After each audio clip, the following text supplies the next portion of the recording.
জীবনের দ্বিতীয় পর্যায়ে মোহনদাস বোম্বেতে আইনজীবী হিসেবে কাজ শুরু করার সিদ্ধান্ত নিলেন। তার প্রথম মামলাটি ছিল অতি সামান্য পারিশ্রমিকের। জীবনে প্রথমবার আদালতে প্রবেশ করলেন তিনি। জেরা শুরু করতেই বুঝলেন কি প্রশ্ন করবেন তিনি নিজেই জানেন না। তার এই অজ্ঞতা দেখে ম্যাজিস্ট্রেট হেসে ফেললেন। উপস্থিত অন্য আইনজীবীরাও হাসিতে যোগ দিলেন। মোহনদাস উঠে দাঁড়ালেন, কিন্তু তার পা কেঁপে উঠল, মাথা ঘুরে গেল। একটিও শব্দ বের হলো না তার মুখ থেকে। মামলাটি এনেছিলেন যে এজেন্ট, তার সঙ্গে দেখা করে তিনি পারিশ্রমিক ফেরত দিলেন। এই ঘটনা মোহনদাসকে গভীরভাবে হতাশ করল। তিনি নতুন কোনো মামলা নেওয়ার সাহস হারিয়ে ফেললেন এবং নিজের ব্যর্থতায় বিব্রত বোধ করলেন। এরই মধ্যে একটি সুপরিচিত স্কুলে ইংরেজি শিক্ষকের প্রয়োজন দেখা দিল। প্রতিদিন 1 ঘন্টা পড়াতে হবে। মোহনদাস প্রিন্সিপালের সঙ্গে দেখা করলেন এবং জানালেন, আমি ম্যাট্রিকুলেশন পাশ করে লন্ডন থেকে বার পরীক্ষায় উত্তীর্ণ হয়েছি। ল্যাটিন আমার দ্বিতীয় ভাষা। প্রিন্সিপাল উত্তর দিলেন, দুঃখিত, আমাদের একজন গ্র্যাজুয়েট শিক্ষক প্রয়োজন। অবশেষে মোহনদাস নিজের শহর রাজকোটে ফিরে যাওয়ার ট্রেন ধরলেন। রাজকোটে একটি ছোট অফিস খুললেন। বিবিধ আইনগত নথিপত্র তৈরি করেই কিছুটা রোজগার শুরু করলেন।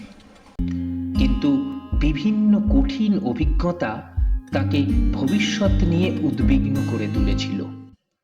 ঠিক তখনই তার বড় ভাই একটি খবর নিয়ে এলেন। দাদা জানালেন, পোরবন্দরের এক ব্যবসায়িক সংস্থা তোমাকে ডাকছে।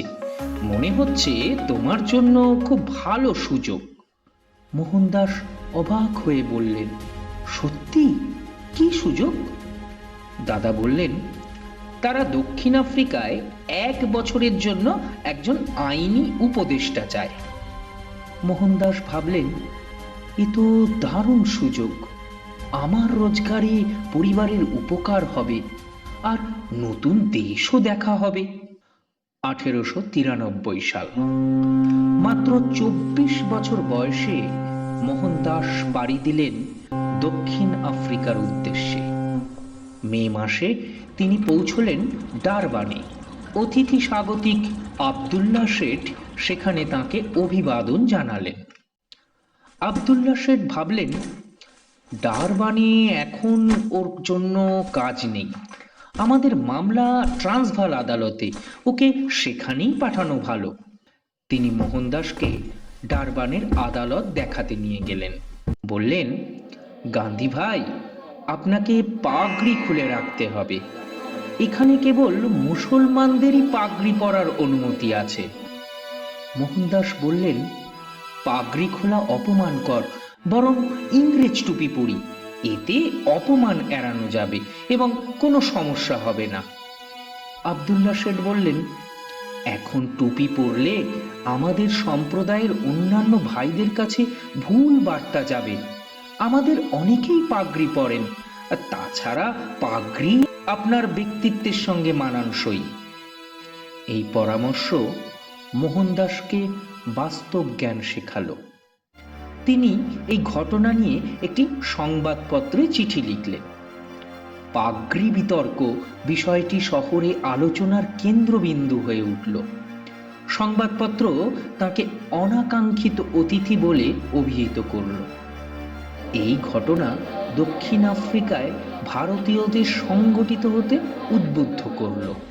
একদিন ডারবান থেকে প্রিটোরিয়ায় যাওয়ার জন্য মোহনদাস ট্রেনে উঠলেন। প্রথম শ্রেণীর টিকিট ছিল তার কাছে। এক শ্বেতাঙ্গ যাত্রী দেখে ভাবল, এক কুলি প্রথম শ্রেণীতে, আমি রেলওয়ে অফিসারকে জানাবো। শ্বেতাঙ্গ যাত্রীটি রেলওয়ে অফিসারকে ডেকে বললেন, এখানে এক কুলি আছে, তাকে বের করে দাও।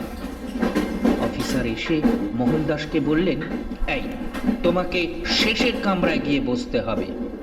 মোহনদাস বললেন, আমার কাছে প্রথম শ্রেণীর টিকিট আছে, আমি এই কামরাতেই থাকব। অফিসার গর্জে উঠল, তোমাকে যেতে হবে, না হলে পুলিশ দিয়ে তোমাকে জোর করে নামিয়ে দেব। মোহনদাস অনড় থাকলেন। তখন অফিসার তাকে জোর করে ধাক্কা দিয়ে নামিয়ে দিল। বাইরে তখন কাঁপুনি ধরা ঠান্ডা। মোহনদাস হতবাক। শুধু গায়ের রঙের কারণে তাকে এইভাবে অপমান করা হলো। ট্রেন তাকে ফেলে চলে গেল, আর তিনি একা রেলপথের ধারে দাঁড়িয়ে রইলেন। মোহন ভাবলেন, প্রথম শ্রেণীতে ভ্রমণ করার অধিকার অবশ্যই আমার আছে, এটা নিয়ে আমাকে লড়াই করতে হবে। মোহনদাস রেলওয়ে অফিসারের কাছে গিয়ে বললেন, আমি একটি অভিযোগ দায়ের করতে চাই। আমার কাছে প্রথম শ্রেণীর টিকিট ছিল, কিন্তু অফিসার আমাকে জোর করে ট্রেন থেকে নামিয়ে দিয়েছেন। এরপর তিনি আবদুল্লাহ শেঠকে টেলিগ্রাম পাঠালেন। পরদিন কিছু ভারতীয় ব্যবসায়ী তার সঙ্গে দেখা করলেন। তিনি তাদের বললেন, আমি বিশ্বাসই করতে পারছি না যে তারা আমার গায়ের রঙের কারণে এমন আচরণ করেছে। তাদের মধ্যে একজন বললেন, গান্ধী ভাই, এ তো কিছুই না, আমরা প্রতিদিন এমন অপমান এখানে সহ্য করি। আর একজন বললেন, এখান থেকে প্রিটোরিয়ার সরাসরি ট্রেন নেই, আমরা আপনার জন্য চার্লসটাউন পর্যন্ত একটি তৃতীয় শ্রেণীর টিকিট কেটেছি। মোহনদাস রাজি হলেন। রাতে চার্লসটাউন পর্যন্ত যাত্রা শেষ করে সেখান থেকে পরদিন সকালে ঘোড়ার গাড়িতে পৌঁছলেন জোহেনেসবার্গ। কিন্তু গায়ের রঙের কারণে জোহেন্সবার্গেও হোটেলে তার আশ্রয় মিলল না। আবদুল্লাহ শেঠ তাকে আব্দুল গনি শেঠের সঙ্গে দেখা করিয়ে দিলেন, যিনি তাদের আইন বিষয়ক কাজ দেখাশোনা করতেন। আব্দুল গনি শেঠ বললেন, কিছুদিন এখানে থাকলেই আপনি বুঝতে পারবেন আমরা কিভাবে এই অবিচার সহ্য করি। আমরা এখানে থাকি কারণ আমাদের অর্থ উপার্জন করতে হয় এখানে। তিনি হোটেল প্রত্যাখ্যানের কথা জানালে আব্দুল গনি বললেন, গান্ধী ভাই, এই দেশ আপনার জন্য নয়। আপনি আগামীকাল প্রিটোরিয়া যাবেন, সেখানে আপনাকে তৃতীয় শ্রেণীর টিকিট দেওয়া হবে। ট্রান্সভালের অবস্থা আরো খারাপ। আমাদের দেশবাসীদের কখনো উচ্চ শ্রেণীর টিকিট দেওয়া হয় না। গান্ধীজি মনে মনে ভাবলেন, আমি শুধুমাত্র প্রথম শ্রেণীতেই ভ্রমণ করব। প্রিটোরিয়া মাত্র 37 মাইল দূরে, তাই সেখানে যাওয়ার জন্য আমি একটা কোচ ভাড়া করব।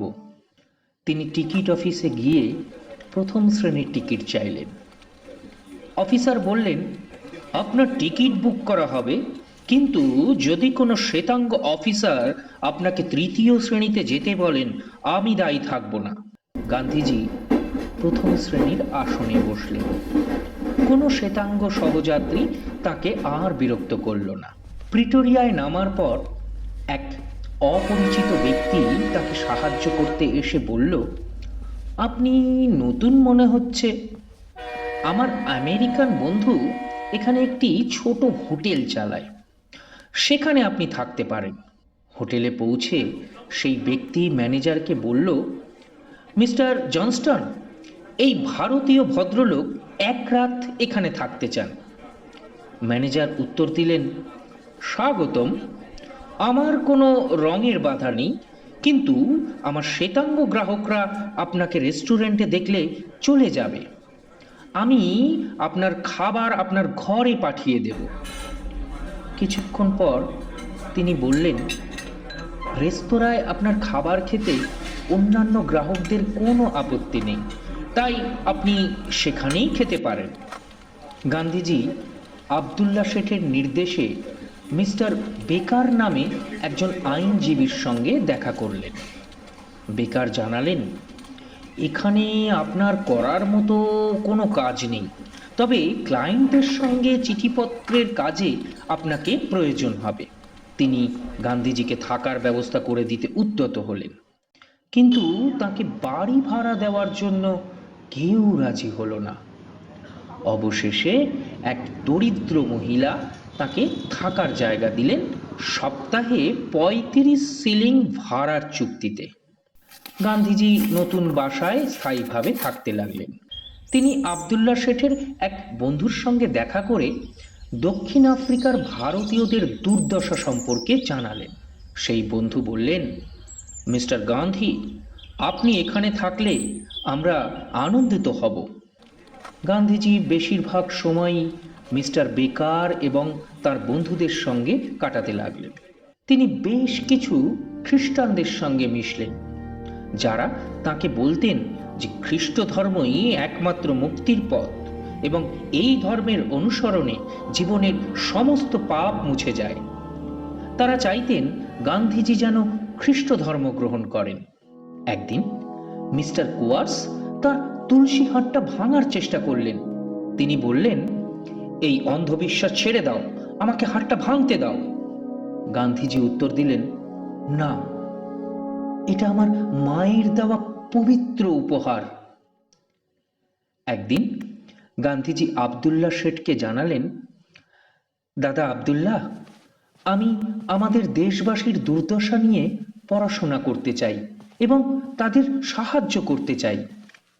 স্থানীয় ভারতীয়দের সংঘবদ্ধ করতে তিনি একটি সভা ডাকলেন।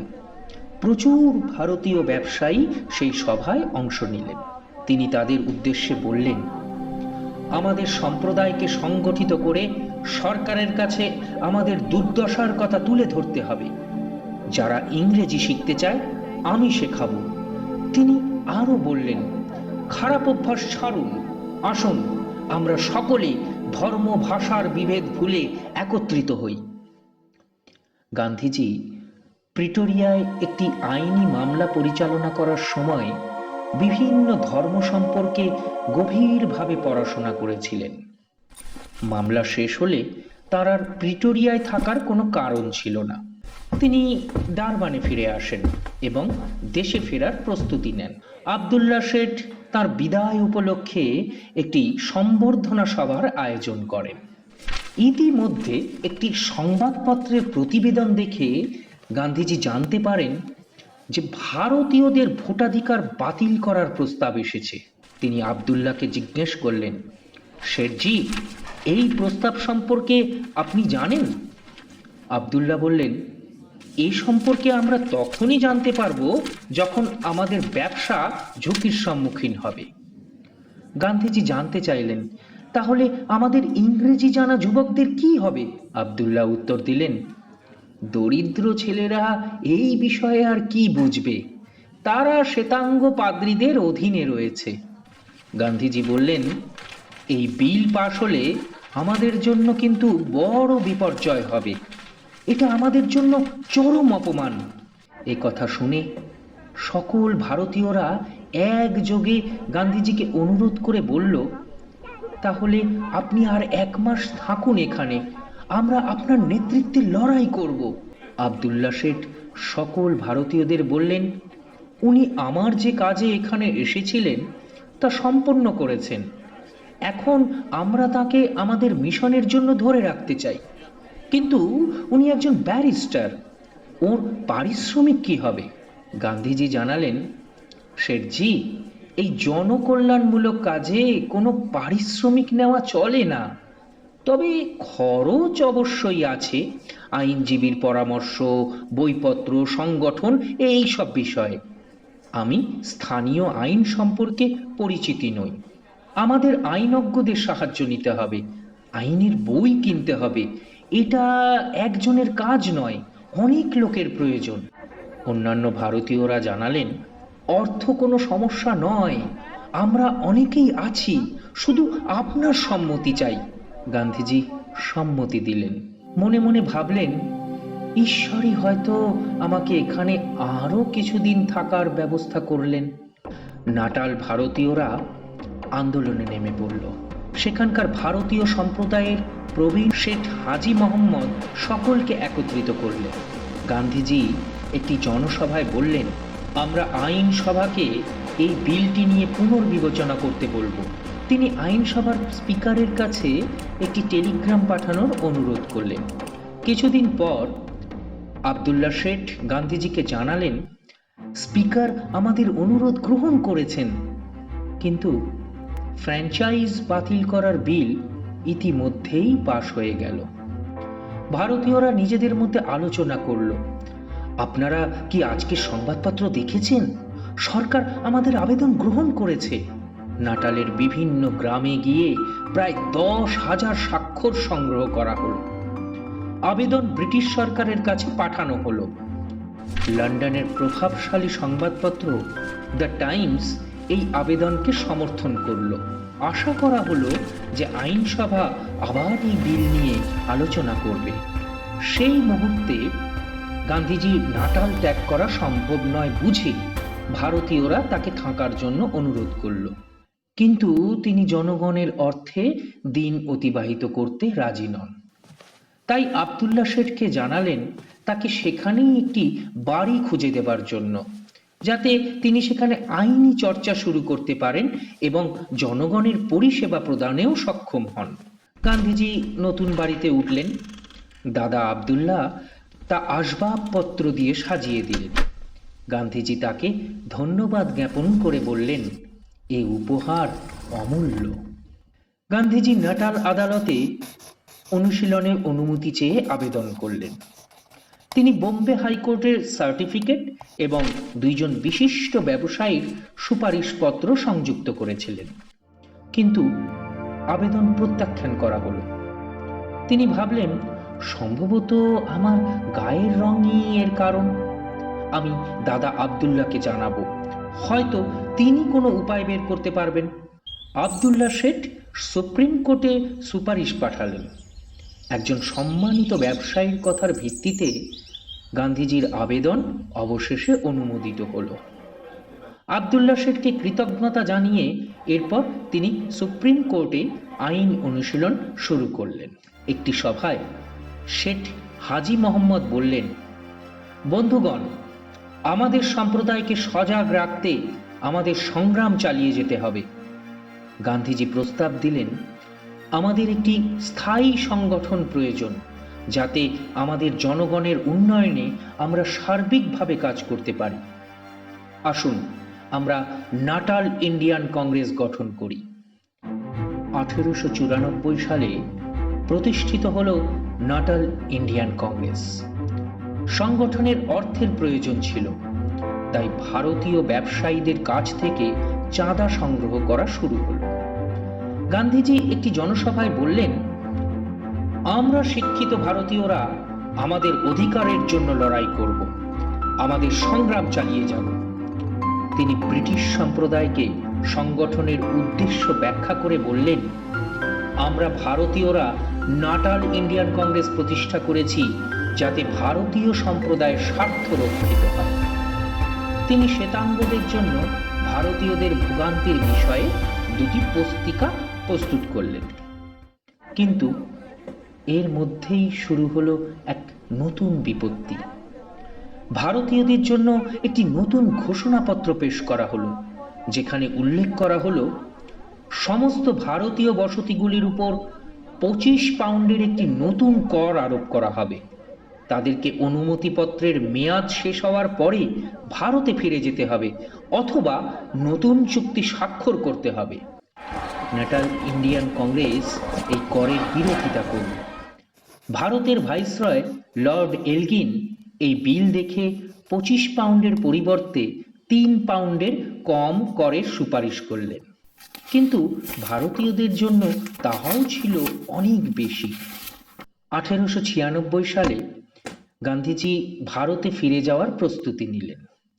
তিনি দাদা আবদুল্লাহকে জানালেন, আমি এখানকার দুর্দশার কথা আমাদের দেশবাসীকে জানাতে চাই, তারপর পরিবার নিয়ে আবার ফিরে আসব। ভারতে ফিরে তিনি বললেন, দক্ষিণ আফ্রিকার আমাদের ভাই বোনেদের সাহায্য প্রয়োজন। কিছুদিন পরেই ডারবান থেকে একটি তার বার্তা পেয়ে গান্ধীজি পরিবার সহ আবার ফিরে গেলেন দক্ষিণ আফ্রিকায়। কিন্তু ডারবান বন্দরে তাকে ঘিরে ধরল একদল উত্তেজিত শ্বেতাঙ্গ জনতা।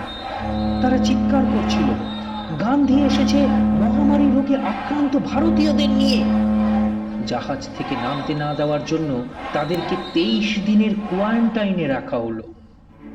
শ্বেতাঙ্গ জনতা চেয়েছিল এই যাত্রীদের ফিরিয়ে দেওয়া হোক, কিন্তু গান্ধীজি পরিস্থিতির মুখোমুখি হওয়ার জন্য দৃঢ় ছিলেন। জনতা তাকে মারধর শুরু করলে এক শ্বেতাঙ্গ পুলিশ অফিসারের স্ত্রী এসে তাকে রক্ষা করলেন। তিনি সেখানে এগিয়ে এসে বললেন, তোমরা আগে আমাকে হত্যা করবে, তারপর গান্ধীকে। সে সাহসী নারীর সামনে জনতা পিছিয়ে গেল। কিছু ভারতীয় পুলিশকে জানালো, স্যার, কিছু লোক গান্ধীজিকে আক্রমণ করছে। পুলিশ এসে জনতাকে হটিয়ে দিল।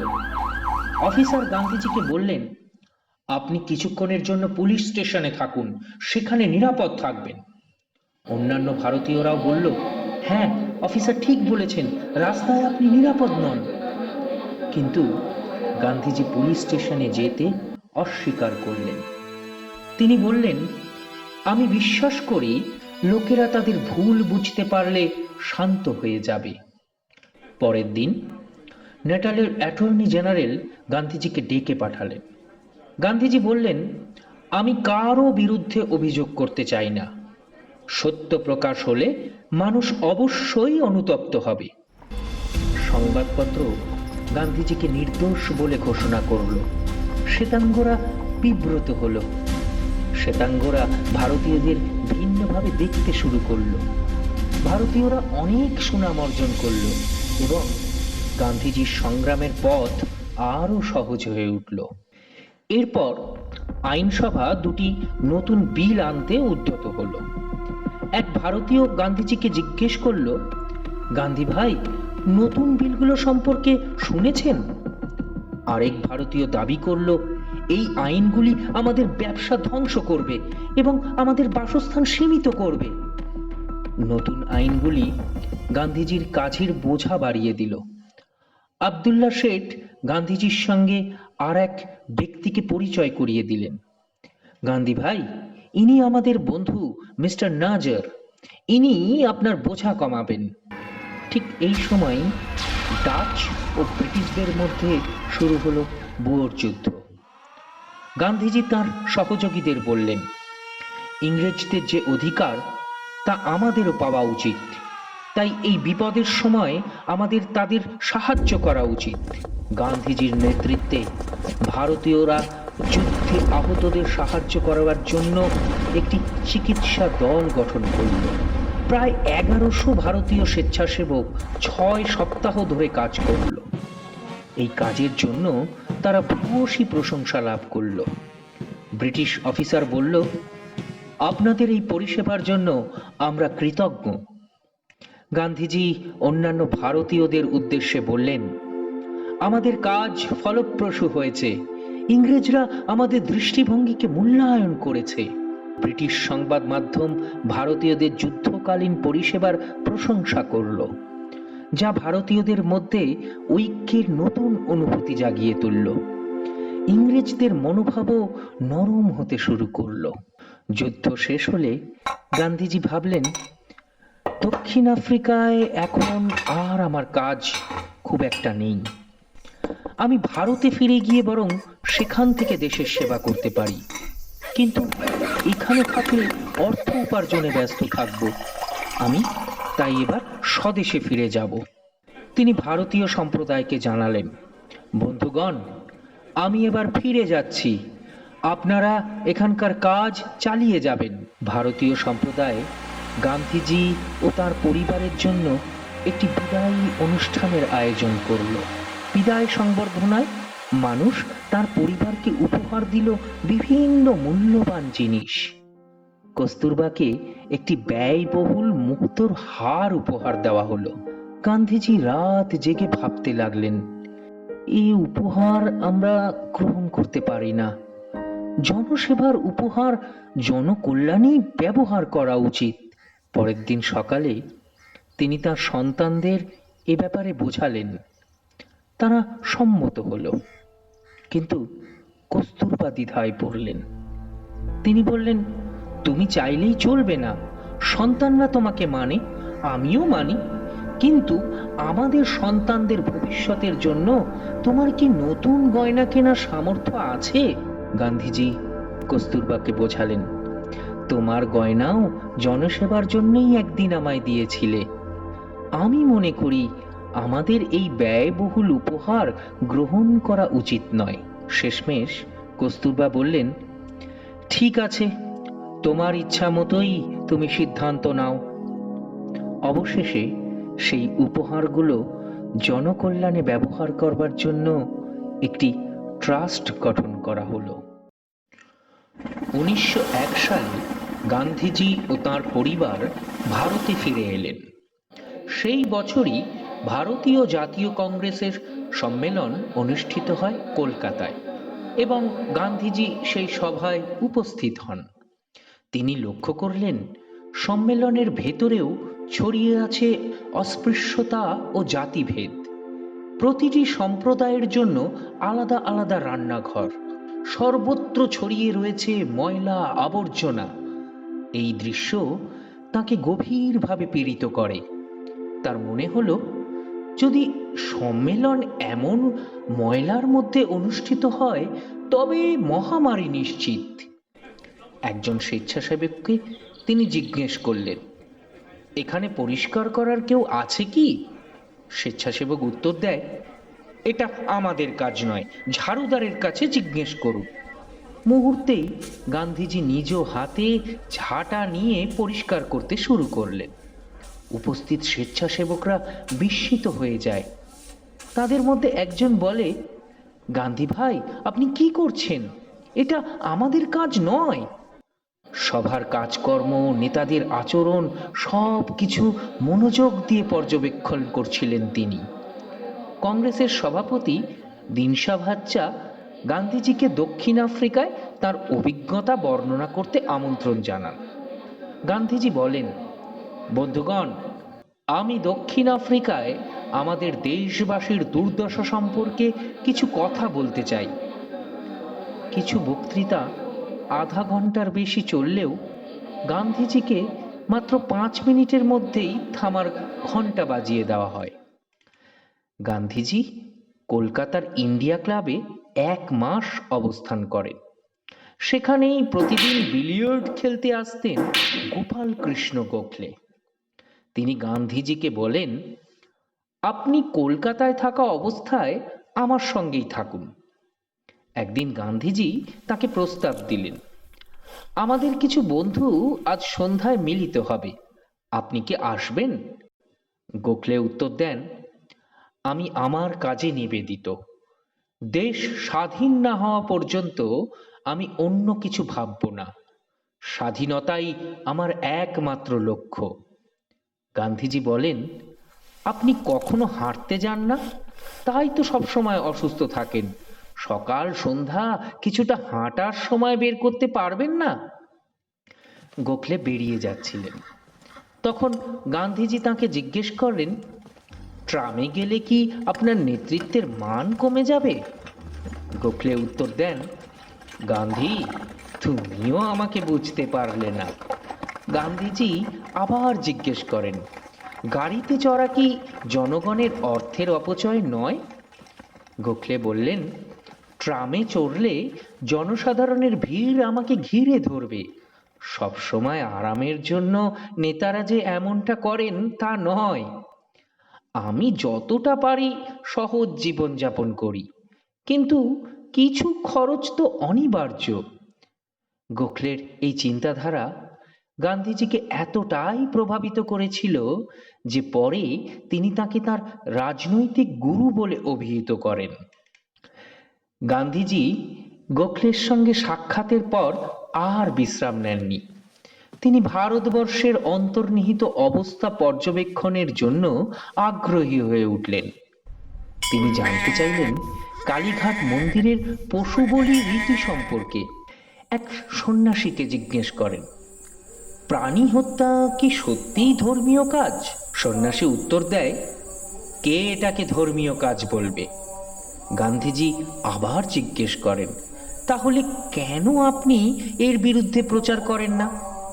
সন্ন্যাসী বলে, প্রচার আমাদের কাজ নয়, আমরা তো ভগবানের ভক্ত। মানুষ ভেড়ার পালের মতো নেতৃত্ব স্থানীয়দেরই অন্ধভাবে অনুসরণ করে, এর সঙ্গে আমাদের কোনো সম্পর্ক নেই। তর্ক না বাড়িয়ে এরপর গান্ধীজি মন্দিরে প্রবেশ করেন, যেখানে একটি ছাগলকে বলির জন্য নিয়ে যাওয়া হচ্ছিল।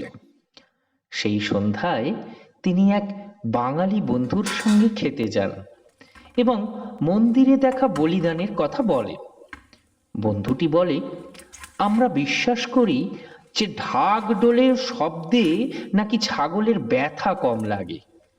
গান্ধীজি উত্তর দেন, ছাগল যদি কথা বলতে পারত তবে সে তার মৃত্যুর যন্ত্রণা অবশ্যই প্রকাশ করত। গান্ধীজি কলকাতায় অবস্থানকালে বার্মা ভ্রমণ করেন। গোখলের কাছ থেকে বিদায় নিয়ে তিনি ভারতে তৃতীয় শ্রেণীর যাত্রীদের দুর্দশা নিজের চোখে দেখার জন্য রেল ভ্রমণ শুরু করলেন। কাশীর বিখ্যাত মন্দিরে তিনি পচা ও দুর্গন্ধযুক্ত ফুল দেখতে পান। জ্ঞানব্যাপী প্রাঙ্গণে ঈশ্বরকে খুঁজতে গিয়ে হতাশ হলেন। এক সন্ন্যাসীর সঙ্গে দেখা হলে তিনি তাকে একটি ছোট মুদ্রা দেন। সন্ন্যাসী তা প্রত্যাখ্যান করে বলেন, এত কম দান, এত অপমান, তুমি জাহান্নামে যাবে। গান্ধীজি শান্তভাবে বললেন, আপনার মুখে এমন বিষ কথা মানায়? সন্ন্যাসী বলে, চলে যাও, আমি তোমার টাকা চাই না। গান্ধীজি মুদ্রাটি সেখানে রেখে দীর্ঘশ্বাস ফেলে চলে যান। গোখলে চেয়েছিলেন গান্ধীজি বোম্বেতে স্থায়ীভাবে থাকুন, কিন্তু বোম্বেতে পূর্বের কাজের অভিজ্ঞতা ভালো না হওয়ায় তিনি রাজকোটে কাজ করার সিদ্ধান্ত নেন। সেখানে তিনি কেভলরাম দাভের সঙ্গে দেখা করেন, যিনি তাকে প্রথমে ইংল্যান্ডে যাওয়ার প্রেরণা দিয়েছিলেন।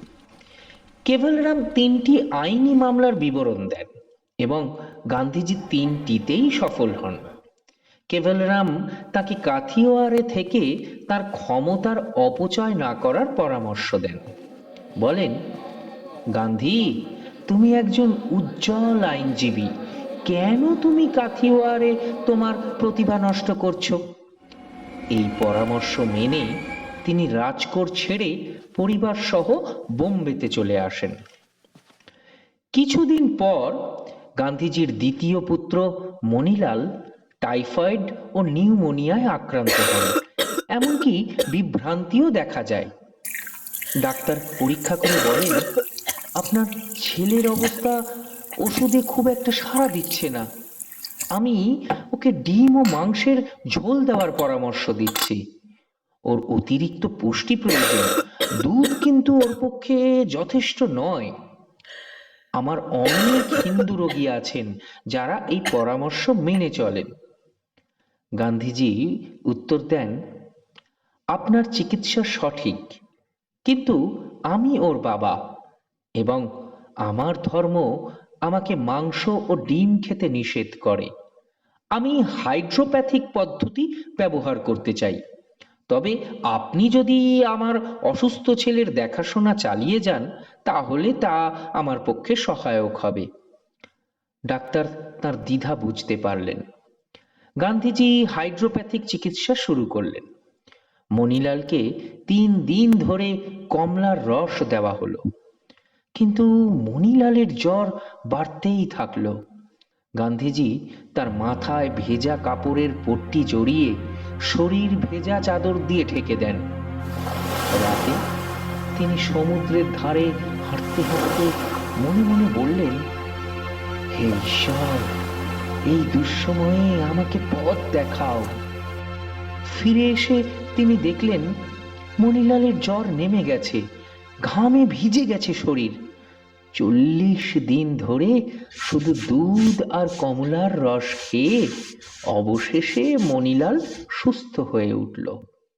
গান্ধীজির অবসর সময়ে প্রায় আদালতে কার্যক্রম শুনতে যেতেন, আর বাকি সময় দেশের গ্রন্থাগারে কাটাতেন এবং বিভিন্ন মানুষের সঙ্গে যোগাযোগ গড়ে তুললেন। কিছুদিন পর দক্ষিণ আফ্রিকা থেকে অপ্রত্যাশিত একটি টেলিগ্রাম আসে। চেম্বারলেন এখানে আসছেন, তাড়াতাড়ি ফিরে আসুন। তিনি তার ভাইপো মগনলালকে নিয়ে ডারবানে পাড়ি দিলেন, যাতে ভারতীয়দের একটি প্রতিনিধি দল ব্রিটিশ প্রধানমন্ত্রী চেম্বারলেনের সঙ্গে দেখা করতে পারে। কিন্তু ডারবানের কর্মকর্তারা গান্ধীজিকে চেম্বারলেনের সঙ্গে দেখা করতে বাধা দিলেন। বললেন যে তিনি ইতিমধ্যেই ভারতীয়দের সঙ্গে দেখা করেছেন। গান্ধীজি এই তিক্ততা সহ্য করে নিলেন। তিনি মনে করলেন দক্ষিণ আফ্রিকার ভারতীয়দের গুরুত্বপূর্ণ সমস্যাগুলির কারণে তিনি এই মুহূর্তে দেশে ফিরতে পারবেন না। তাই গান্ধীজি সুপ্রিম কোর্ট থেকে আইন অনুশীলনের অনুমতি পাওয়ার চেষ্টা করলেন। দক্ষিণ আফ্রিকায় ভারতীয়দের কুলি বলা হতো এবং তারা বিচ্ছিন্ন এলাকায় বসবাস করত। তাদের বস্তি এলাকা ছিল অপরিচ্ছন্ন, জল ও বিদ্যুতেরও অভাব ছিল। স্থানীয় সরকার সেই এলাকাগুলোকে উচ্ছেদ করতে চেয়েছিল। উচ্ছেদ হলে ভারতীয় বসতকারীদের ক্ষতিপূরণও দেওয়া হতো, কিন্তু অনেক ক্ষেত্রে তা অযৌক্তিকভাবেই খুবই কম ছিল।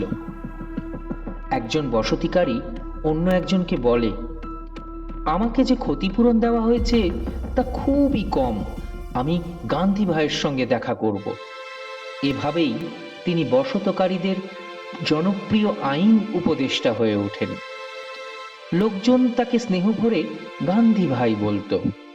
তিনি বলতেন, আপনাদের যা সামর্থ্য আছে তা দিয়েই আমাকে পারিশ্রমিক দিতে পারেন। তিনি বেশিরভাগ মামলায় জয়ী হন।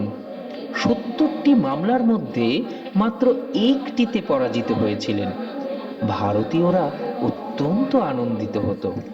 এরপর একদিন একটি খনিতে প্লেগ মহামারী আকার ধারণ করে। মদনজিৎ নামে এক ব্যক্তি সেই অঞ্চলে ইন্ডিয়ান ওপিনিয়ন নামে একটি সংবাদপত্র প্রকাশ করত। প্লেগ আক্রান্তদের দুর্দশা দেখে তিনি গান্ধী ভাইকে সাহায্যের জন্য ডাকেন। মদনজিৎ অত্যন্ত সাহসী ছিলেন। তিনি একটি বন্ধ বাড়ির তালা ভেঙে রোগীদের আশ্রয় দেন। গান্ধীজি সাইকেলে চেপে পৌঁছে গেলেন সেখানে। মদনজিৎ রোগীদের যত্ন নিতে থাকেন এবং স্থানীয় কর্মকর্তাকে একটি চিঠি লিখে জানান কেন তিনি সেই ঘরের তালা ভেঙেছেন। গান্ধীজি ও মদনজিৎ মিলে রোগীদের শুশ্রূষা করতে থাকেন। সেই সময় সেখানে উপস্থিত হন একজন দয়ালু ডাক্তার উইলিয়াম গডফ্রি।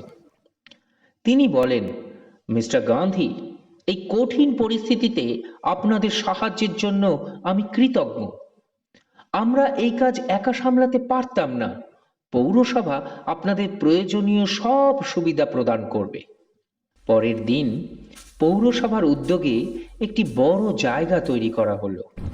রোগীদের সেখানে স্থানান্তরিত করা হলো। স্থানীয় কর্তৃপক্ষ একজন যত্নশীল নার্স পাঠায়। গান্ধীজি ও তার সহযোগীরা নার্সকে বিপজ্জনক রোগ থেকে দূরে রাখতে চেষ্টা করেন। অনেক প্রচেষ্টা সত্ত্বেও ২০ জন রোগী ও নার্স মারা গেলেন। মানুষ ভীত হয়ে পড়ে, কিন্তু গান্ধীজির উপস্থিতি তাদের মনোবল বাড়িয়ে তোলে। তিনি বলেন, আমরা ভারতীয়দের এখান থেকে মাত্র ১৩ মাইল দূরে জোহেন্সবার্গে নিয়ে যাব। মানুষ ৬০,০০০ পাউন্ড তাঁর হাতে তুলে দিল। প্লেগ আক্রান্ত এলাকাটি জ্বালিয়ে নিষ্ক্রমণ করা হলো। সবাইকে জোহেন্সবার্গের কাছে ক্লিপস্প্রুইট নামক একটি স্থানে স্থানান্তরিত করা হয়। গান্ধীজি প্রতিদিন সাইকেল করে ফার্মে বসবাসকারীদের সঙ্গে দেখা করতে যেতেন, তাদের সুস্থতার খবর নিতেন। সেখানেই ইন্ডিয়ান ওপিনিয়ন প্রকাশনার জন্য গান্ধীজি গড়ে তুললেন ফিনিক্স আশ্রম। তিনি মনে করেছিলেন আশ্রমে সকলে একসঙ্গে বসবাস করবে, নিজেদের খরচ চালানোর জন্য পরিশ্রমের বিনিময়ে শুধুমাত্র প্রয়োজনীয় অর্থ উপার্জন করবে আর নিজ নিজভাবে কৃষিকাজ করবে এবং অবসর সময়ে ইন্ডিয়ান ওপিনিয়ন প্রকাশনার কাজে যুক্ত থাকবে। ইন্ডিয়ান ওপিনিয়ন মূলত ভারতীয় বসতকারীদের সমস্যা নিয়ে লেখা প্রকাশ করত। কিছু সময় পরে গান্ধীজিও ফিনিক্স আশ্রমে বসতি স্থাপন করেন, কিন্তু কিছুদিন পর তাকে আবার জোহেন্সবার্গে ফিরে যেতে হয়। তিনি খবর পেলেন যে জুলু উপজাতিদের একটি বিদ্রোহ শুরু হয়েছে। গান্ধীজি গভর্নরকে একটি চিঠি লিখে ভারতীয়দের নিয়ে একটি শুশ্রূষাকারী দল গঠনের প্রস্তাব দিলেন। প্রস্তাবটি তৎক্ষণাৎ গৃহীত হয় এবং তার শুশ্রূষাকারী দল 6 সপ্তাহ ধরে আহত ইংরেজ সৈন্যদের সেবা করে। দক্ষিণ আফ্রিকার ভারতীয়দের নানান পরিষেবায় গান্ধীজি সম্পূর্ণরূপে নিমগ্ন থাকাকালীন কস্তুরবা হঠাৎ গুরুতর অসুস্থ হয়ে পড়লেন। তিনি গান্ধীজিকে বলেন, আমি অসুস্থ, আমাকে ডাক্তারের কাছে নিয়ে চলো। কস্তুরবাকে হাসপাতালে নিয়ে যাওয়া হয়। তার অবস্থা ছিল সংকটজনক, অস্ত্রোপচারের প্রয়োজন হয়। অস্ত্রোপচারের পর তিনি কিছুটা সুস্থ হয়ে উঠলেন। ডাক্তার গান্ধীজিকে বলেন, আপনার স্ত্রী এখন ভালো আছেন, চিন্তার কোনো কারণ নেই, প্রয়োজনে আপনি জোহেন্সবার্গে যেতে পারেন, আমরা তার যত্ন নেব। কিন্তু কিছুদিনের মধ্যেই কস্তুরবার অবস্থা আবারও খারাপ হয়ে যায়। ডাক্তার গান্ধীজিকে ফোন করে বলেন, আপনার স্ত্রীর অবস্থা গুরুতর, তাকে গরুর দুধের চা খাওয়ানো অত্যন্ত জরুরি। গান্ধীজি উত্তর দেন, আমি আপনার এই প্রস্তাব মেনে নিতে পারছি না, তবে কস্তুরবার নিজস্ব মতামত আছে, আপনি ওকে জিজ্ঞেস করতে পারেন। ডাক্তার বললেন, রোগীকে জিজ্ঞেস করা ঠিক নয়, আপনাকে তাড়াতাড়ি ফিরে আসতে হবে, না হলে আমি ওর জীবনের দায়িত্ব নিতে পারবো না। গান্ধীজি দ্রুত ডারবানে ফিরে আসলেন। ডাক্তার তাকে জানান যে তিনি ইতিমধ্যেই কস্তুরবাকে গরুর দুধে চা দিয়েছেন। গান্ধীজি বলেন, ডাক্তারবাবু, এটা ঠিক হয়নি। ডাক্তার বলেন, রোগীকে বাঁচাতে যে কোনো কিছুই গ্রহণযোগ্য, জীবন বাঁচাতে হবে যে কোনো মূল্যে। গান্ধীজি বলেন, আমি কখনো আমার স্ত্রীকে তার সম্মতি ছাড়া মাংস বা গরুর দুধে চা খাওয়াতে দেব না। ডাক্তার বলেন, আপনার দর্শন এখানে কাজ করবে না, আমি যা প্রয়োজন মনে করব তাই দেব। আমি ওকে আমার যত্নে রাখতে পারবো না যদি আপনি শর্ত আরোপ করেন। গান্ধীজি কস্তুরবার কাছে জানতে চান, তুমি কি গরুর দুধের চা নেবে? কস্তুরবা উত্তর দেন, আমি কখনোই তা খাবো না, এমনকি যদি আমার মৃত্যুও হয় তাও নয়, আমাকে এখান থেকে নিয়ে যাও। গান্ধীজি আনন্দিত হয়ে কস্তুরবার মত ডাক্তারকে জানালো। ডাক্তার রেগে গিয়ে বলেন, আপনি একজন নিষ্ঠুর স্বামী, কস্তুরবাকে এখান থেকে নিয়ে যাওয়া যাবে না, পথে কিছু হয়ে যেতে পারে। ফিনিক্স আশ্রমের সহযোগীরা সাহায্যের হাত বাড়িয়ে দিলেন। কস্তুরবাকে অত্যন্ত ঝুঁকি নিয়ে ফিনিক্সে নিয়ে যাওয়া হলো। বৃষ্টি হচ্ছিল, রেল স্টেশন অনেক দূরে। কস্তুরবা সাহসের সঙ্গে পরিস্থিতির মুখোমুখি হন এবং বলেন, চিন্তা করো না, আমার কিচ্ছু হবে না। এরপর ট্রান্সভাল সরকার ভারতীয় বসতিকারীদের নিবন্ধন করার জন্য একটি বিল পেশ করে। গান্ধীজি ভারতীয়দের সত্যাগ্রহের মাধ্যমে এই বিলের বিরোধিতা করতে বলেন। এটি ছিল তার প্রথম সত্যাগ্রহ। তিনি ভারতীয়দের বুঝিয়ে বলেন যে সত্যাগ্রহ হল সত্য ও শান্তির শক্তি। তিনি সেই আইনের বিরুদ্ধে প্রতিবাদ করেন এবং অন্যান্য ভারতীয়দের এর বিরুদ্ধে সোচ্চার হয়ে কারাদণ্ড ভোগ করতে উৎসাহিত করেন। অনেক ভারতীয় তাদের অনুমতিপত্র পুড়িয়ে ফেলে। সরকারি কর্মকর্তারা তা দেখে অবাক হয়ে যান। এই প্রতিবাদে সরকার আতঙ্কিত হয়ে পড়ে। গান্ধীজি ও হাজার হাজার সত্যাগ্রহীকে গ্রেপ্তার করা হয়। কারাগারে থাকাকালীন তার সত্য ও অহিংসার আদর্শ আরও দৃঢ় হয়। জনগণের মধ্যে তার গ্রেপ্তারের বিরুদ্ধে ব্যাপক প্রতিবাদ দেখা দেয়, যার ফলে সরকারকে তাদের সিদ্ধান্ত পুনর্বিবেচনা করতে হয়। কয়েকদিনের মধ্যে গান্ধীজি মুক্তি পান, কিন্তু এই সমঝোতা ভারতীয়দের মধ্যে বিভেদ সৃষ্টি করে। তার সহকর্মীরা তাকে বিশ্বাসঘাতক বলে অভিহিত করে। তিনি ভাবলেন ভবিষ্যতের সত্যাগ্রহের জন্য সম্ভবত অনশন ও আত্মত্যাগ প্রয়োজন। সত্যাগ্রহীদের সংখ্যা ক্রমশ বাড়তে থাকল। জার্মান বন্ধু হারমান ক্যালেনবাখ জোহেন্সবার্গের কাছে একটি জমি কেনেন, যেখানে তারা টলস্টয় ফার্ম নামে অপর একটি আশ্রম গড়ে তুললেন। সত্যাগ্রহীরা সেখানে সমবায় জীবনযাপন শুরু করেন, কিন্তু মুসলিম পরিবারও সেই ফার্মে বসবাস করত এবং তাদের ধর্মীয় আচার পালনের জন্য বেশ কিছু বিশেষ সুযোগ সুবিধা দেওয়া হতো। ফার্মটি ধীরে ধীরে প্রসারিত হতে থাকে। গান্ধীজি ফার্মের শিশুদের জন্য শিক্ষার ব্যবস্থা করতে চেয়েছিলেন, কিন্তু বাইরের শিক্ষক আনতে চাননি। তিনি আশ্রমের সদস্য প্রগিল দেশাইয়ের সঙ্গে এ বিষয়ে কথা বলেন। গান্ধীজি তাকে বলেন, আমরা ফার্মের মধ্যেই ক্লাস নিতে পারি। এইভাবেই দেশাই সেখানে শ্রেণীকোঠা পরিচালনা করলেন। শিশুদের শুধু এবিসিডি নয়, বরং আধ্যাত্মিক শিক্ষাও দেওয়া হতো। আশ্রমবাসীরা নিজেরাই রান্না করত, সমস্ত পরিষ্কার পরিচ্ছন্নতার কাজ তারা নিজেরাই করত। কাঠের কাজ এবং চামড়ার কাজও শেখানো হতো। 1914 সাল ভারত থেকে গোপাল কৃষ্ণ গোখলের একটি বার্তা আসে, স্বদেশে তোমাকে প্রয়োজন। গান্ধীজি আশ্রমবাসীদের জানালেন, গোখলেজির বার্তা এসেছে, আমাকে ভারতে ফিরতে হবে। 1914 সালের জুলাই মাসে গান্ধীজি ভারতে ফিরে আসার পূর্বে ইংল্যান্ডের উদ্দেশ্যে যাত্রা করেন।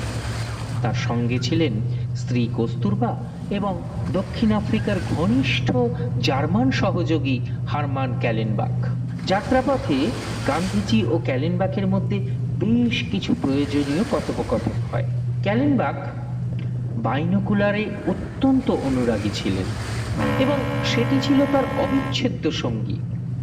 জাহাজে যাবার পথে গান্ধীজি তাকে বললেন, ক্যালেনবাখ, তোমার বাইনোকুলারের প্রতি এই অনুরাগ আমাদের সরল জীবনের আদর্শ থেকে বিচ্যুত। আমরা এ বিষয়ে তর্ক না করে বরং এটিকে সমুদ্রে ফেলে দিই, যাতে ভবিষ্যতে আমাদের আর এ নিয়ে কথা বলতে না হয়। ক্যালেনবাখ বলেন, ঠিক আছে, এটা ফেলে দাও। আমি কিন্তু কোনো মজা করছি না, তুমিই বলো এটা কি ফেলে দেওয়া উচিত। গান্ধীজি বলেন, আমিও মজা করছি না, এটাকে সমুদ্রে ডুবিয়ে দাও। এই বলে গান্ধীজি বাইনোকুলারটি সমুদ্রে নিক্ষেপ করেন, কিন্তু ক্যালেনবাখ এতে একেবারেই অসন্তুষ্ট হলেন না। গান্ধীজি যাত্রার আগে কিছুদিন উপবাস করেছিলেন, তাই তিনি খুব সাধারণ খাদ্য গ্রহণ করতেন। জাহাজের ডেকে হাঁটতে গিয়ে তার হঠাৎ পায়ে ব্যথা শুরু হয়ে গেল, আর লন্ডনে পৌঁছানোর পর তা আরও বেড়ে গেল। চিকিৎসার প্রয়োজন হয়ে পড়ে। চিকিৎসার সময় তিনি একজন বিশিষ্ট ভারতীয় ডাক্তার জীবরাজ মেহতার সঙ্গে যোগাযোগ করলেন। গান্ধীজি তাকে তার উপবাস ও যাত্রাকালীন ব্যাখ্যার কথা বলেন। মেহতা পরামর্শ দেন, দীর্ঘ উপবাসের পর খাদ্য গ্রহণ ধীরে ধীরে বাড়াতে হবে। আপনি যদি বিশ্রাম না নেন, আপনার পা স্থায়ীভাবে ক্ষতিগ্রস্ত হতে পারে। গান্ধীজি ক্যালেনবাখকে বললেন, দীর্ঘ উপবাসের পর দ্রুত শক্তি ফিরে পাওয়ার চেষ্টা করা উচিত নয়। উপবাস ত্যাগ করা উপবাস শুরু করার চেয়ে ধীরে ধীরে করা উচিত। এরই মধ্যে শুরু হয়ে গেল প্রথম বিশ্বযুদ্ধ। গান্ধীজি ভাবলেন, যুদ্ধের সময় আমাদের ভূমিকা কি হওয়া উচিত। আমি মনে করি ইংল্যান্ডে থাকা ভারতীয়দের ব্রিটিশদের সাহায্য করা উচিত। তিনি অন্যদের সঙ্গে আলোচনা করে বলেন, শিক্ষিত ভারতীয়দের যুদ্ধপীড়িত মানুষের জন্য সাহায্য সংগঠিত করা উচিত। ডাক্তার জীবরাজ মেহতা ও ভারতীয় ছাত্রদের সহায়তায় তিনি ইংল্যান্ড ও আয়ারল্যান্ডের ভারতীয়দের জন্য একটি সভা আয়োজন করেন। সভায় তিনি বলেন, ব্রিটিশদের কঠিন সময়ে আমাদের তাদের সমর্থন করা উচিত। আমরা ইংরেজ ছাত্রদের মতো যুদ্ধ প্রচেষ্টায় যোগ দিতে পারি। তার বক্তব্যে সভায় উপস্থিত কিছু লোক দ্বিমত পোষণ করেন। কেউ কেউ বলেন, একটি পরাধীন দেশ কিভাবে তাদের শাসকদের সাহায্য করতে পারে? আবার কেউ কেউ সম্মতি জানিয়ে বললেন, হ্যাঁ, এই ভদ্রলোক সঠিকই বলেছেন। কয়েকজন মত দিলেন, এটি আমাদের জন্য তাদের প্রতি ভালোবাসা প্রকাশের একটি সুযোগ। আসুন আমরা এই সুযোগ গ্রহণ করি। গান্ধীজি বললেন, আমরা ব্রিটিশ শাসনের কারণে নয়, বরং তাদের কিছু অত্যাচারী কর্মকর্তার নিষ্ঠুর আচরণের কারণে ভুগছি। ইংরেজ জনগণ খারাপ নয়, আমরা তাদের অবশ্যই সাহায্য করব। অতএব বন্ধুরা, আমি অনুরোধ করছি যে আমরা যুদ্ধে ব্রিটিশদের স্বেচ্ছাসেবক হিসেবে যোগ দিই। সভায় খুব উৎসাহজনক প্রতিক্রিয়া পাওয়া যায়। বিভিন্ন এলাকা ও ধর্মের অনেক লোক স্বেচ্ছাসেবক হিসেবে নাম নথিভুক্ত করেন। গান্ধীজি ও তার স্বেচ্ছাসেবকদের প্রথমে সেবামূলক পরিষেবার প্রশিক্ষণ দেওয়া হয়। তাদের সামরিক অনুশীলন এবং অন্যান্য প্রশিক্ষণও দেওয়া হয়। মহিলা স্বেচ্ছাসেবকদের একটি সংগঠন লাইজিয়ামও তার দলে যোগ দেয়। তারা আহতদের জন্য পোশাক তৈরি ও মেরামত করত। সেই সময় ব্রিটেনে থাকা সরোজিনী নাইডুও এই পরিষেবামূলক কাজে অংশগ্রহণ করেন। গান্ধীজির সঙ্গে সেই প্রথমবার সরোজিনী দেবীর সাক্ষাৎ ঘটে। তিনি বলেন, আমাদের আহতদের জন্য আরও পোশাক তৈরি করতে হবে। এদিকে দক্ষিণ আফ্রিকায় সাহায্যকারী হিসেবে গান্ধীজির এই পরিষেবামূলক কাজের খবর পৌঁছে গেল ভারতে। দক্ষিণ আফ্রিকার সহকর্মী পোলক তাকে একটি টেলিগ্রাম পাঠান। আপনার এই কাজ কি আপনার অহিংসা নীতির বিরুদ্ধ নয়? যুদ্ধ অংশে নেওয়া কি আপনার নীতির সঙ্গে সঙ্গতিপূর্ণ? সহকর্মীদের সঙ্গে আলোচনার পর গান্ধীজি অনুধাবন করলেন যে তার কাজ তার আদর্শের সঙ্গেই সামঞ্জস্যপূর্ণ। যুদ্ধকালীন সময়ে ফুসফুস জনিত গান্ধীজির শারীরিক কিছু সমস্যা দেখা দেয়। গোখলে তাকে দৃঢ়তার সঙ্গে তার স্বাস্থ্যের যত্ন নেবার জন্য পরামর্শ দেন। তার খাদ্য তালিকায় ছিল বাদাম, কমলালেবু, কলা, জলপাই, তেল, টমেটো এবং আঙুর। তিনি শস্য, ডাল ও দুধ সাধারণত এড়িয়ে চলতেন। ডাক্তার জীবরাজ মেহতা তার খাদ্য তালিকা পরিবর্তনে পরামর্শ দেন। গান্ধী, স্বাস্থ্য উন্নত করতে হলে দুধ, শস্য ও ডাল গ্রহণ করুন। গোখলে বলেন, তোমার স্বাস্থ্যের জন্য যা যা প্রয়োজন তা তোমাকে গ্রহণ করতে হবে। অনমনীয়তা ঠিক নয়। গান্ধীজি উত্তর দেন, দুঃখিত গোখলেজি, আমি কোনো প্রাণীজাত খাবার গ্রহণ করব না। দুধ ও দুগ্ধজাত দ্রব্যও মাংসের সমান, আমি তা খাবো না। এমনকি যদি আমার মৃত্যুও ঘটে তাও আমি সেটা গ্রহণ করতে পারি না। গোখলে বিরক্ত হলেও তিনি দয়ালুভাবে বললেন, ঠিক আছে বন্ধু, আমি তোমায় জোর করব না, যদিও আমি তোমার এই সিদ্ধান্তে খুব একটা খুশি হলাম না। ডাক্তার জীবরাজ তোমাকে উপযুক্ত ওষুধই দেবে, আর আমরা কি বাই করতে পারি এর বেশি। এরপর গোখলে ভারতে ফিরে আসেন। গান্ধীজি ডাক্তার অ্যালিসনের সঙ্গে দেখা করেন, যিনি খাদ্যের মাধ্যমে তার অসুস্থতা নিরাময় করছিলেন। ডাক্তার অ্যালিসন এসে তাকে পরীক্ষা করলেন। গান্ধীজি তাকে দুধ না খাওয়ার প্রতিজ্ঞা সম্পর্কে বললেন। ডাক্তার অ্যালিসন উত্তর দেন, আপনার দুধের প্রয়োজন নেই, কিন্তু সময়ের জন্য চর্বিযুক্ত খাবার এড়িয়ে চলুন। শাক সবজি, ভাজা, ফল, রুটি খান। খোলা জানলা দিয়ে তাজা বাতাস ও আলো আসতে দিন।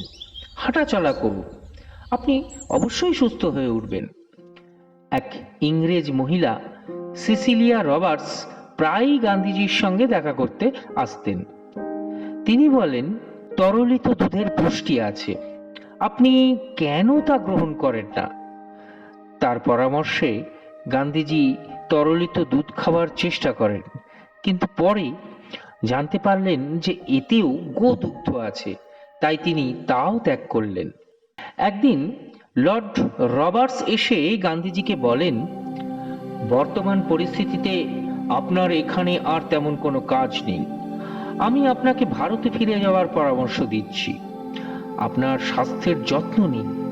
তবেই কিন্তু আপনি আবার সুস্থ হয়ে ফিরে এসে যুদ্ধের সময় আহতদের সেবা করতে পারবেন। আপনি ইতিমধ্যেই খুব ভালো কাজ করেছেন। গান্ধীজি লর্ড রবার্টসের পরামর্শ অনুসরণ করেন এবং দেশে ফিরে যাওয়ার প্রস্তুতি দেন। তিনি ক্যালেনবাগকে বলেন, স্বাস্থ্য উন্নত করার জন্য আমাকে ভারতে ফিরে যেতে হবে। ব্রিটিশ সরকার ক্যালেনবাগকে ভারতে যেতে দিতে অস্বীকার করে, কারণ তিনি ছিলেন জার্মান এবং ইংল্যান্ডে জার্মানির সঙ্গে যুদ্ধে লিপ্ত ছিল। অবশেষে 9ই জানুয়ারি গান্ধীজি বোম্বেতে অবতরণ করেন। তার দক্ষিণ আফ্রিকার কাজ সম্পর্কিত বিষয়গুলি অনেকেই জেনে যাওয়ায় বোম্বাই বন্দরে পা রাখতেই উষ্ণ অভ্যর্থনায় ভেসে উঠল তার নাম। এরপরেই শুরু হয় গান্ধীজির মহাত্মা রূপে পদার্পণ হয়ে ভারতের সার্বজনিক কাজে আত্মনিয়োগ। সূচনা হয় মহাত্মার প্রকাশ হিসেবে তার জীবনের পরবর্তী অধ্যায়।